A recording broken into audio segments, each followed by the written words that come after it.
जय हिंद सभी को।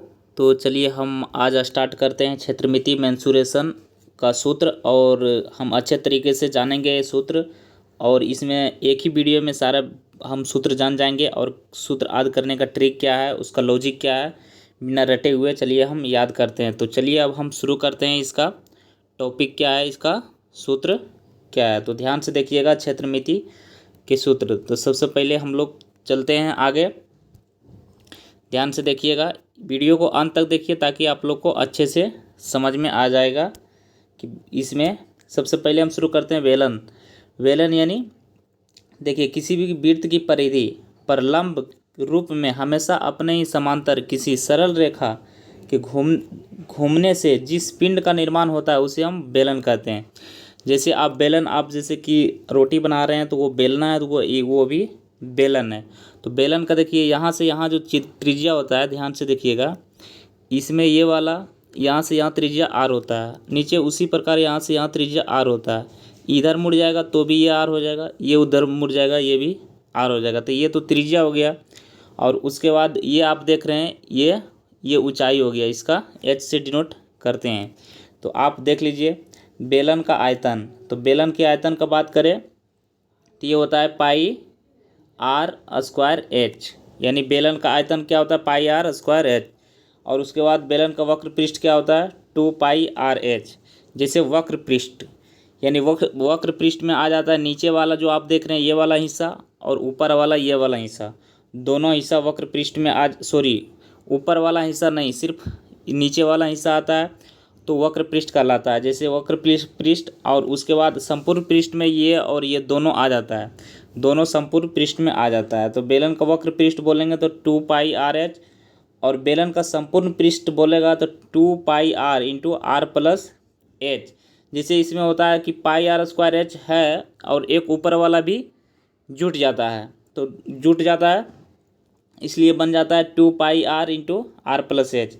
अब देखिए खोखले बेलन का आयतन, तो खोखले बेलन का आयतन होता है pi H into R one square minus R two square. उसके बाद खोखले बेलन का वक्र पृष्ठ क्षेत्रफल, यानी वक्र पृष्ठ क्या होता है 2 pi H into R one square plus R two square. उसके बाद देखिए खोखले बेलन का संपूर्ण पृष्ठ का क्या हो जाएगा 2 पाई आर एच और R one plus R two plus 2 pi into R one square minus 2 R two square, क्योंकि इसमें होता है कि नीचे वाला और ऊपर वाला संपूर्ण में दोनों जुड़ जाता है ऊपर से नीचे वाला। तो ये हो गया बेलन का सूत्र, ध्यान दीजिएगा। अब हम लोग चलते हैं आगे, देखिएगा यहाँ पे त्रिभुज का क्षेत्रफल बात करते हैं। तो त्रिभुज का क्षेत्रफल होता है 1/2 गुने आधार गुने ऊंचाई, ये हो जाता है त्रिभुज का क्षेत्रफल। वृत्त का क्षेत्रफल होता है पाई आर स्क्वायर, और आयत का परिमाप होता है 2 इंटू एल प्लस बी।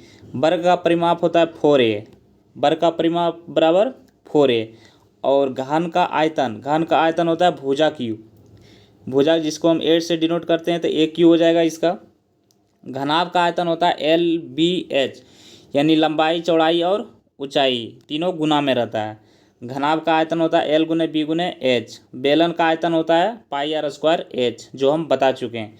शंकु का आयतन होता है 1/3 गुने आधार का क्षेत्रफल गुने ऊंचाई।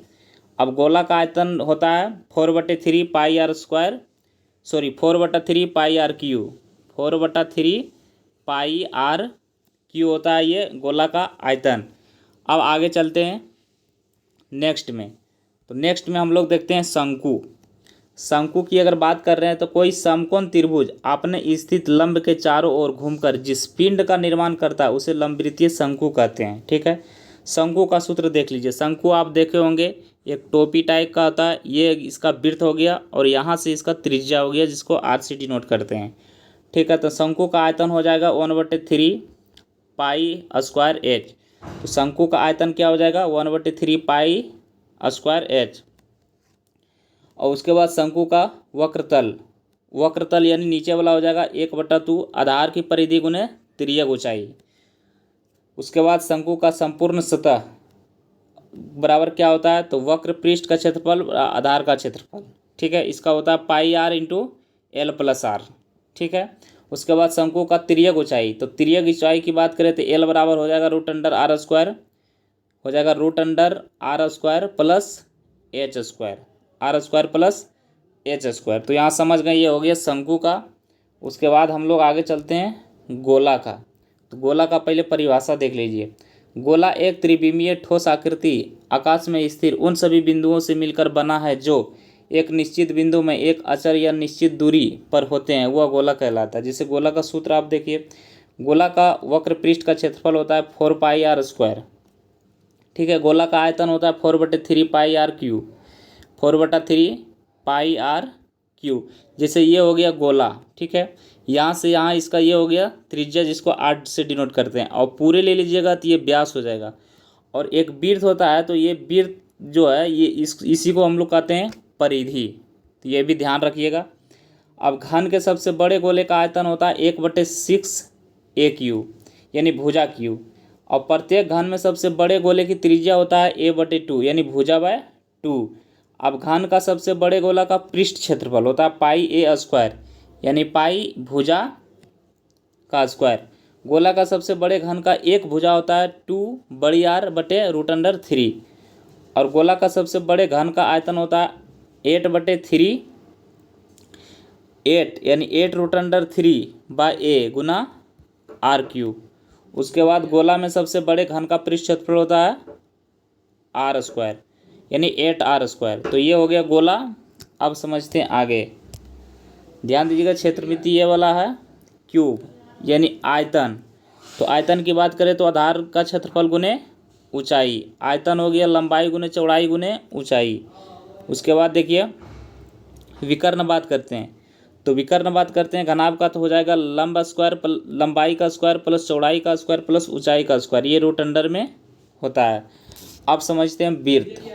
वृत्त का क्षेत्रफल बराबर पाई आर क्यू, वृत्त का परिमाप बराबर 2 पाई आर, और अर्धवृत्त का क्षेत्रफल होता है 1/2 पाई आर स्क्वायर, और अर्धवृत्त का परिमाप होता है पाई प्लस 2 इंटू छोटी आर।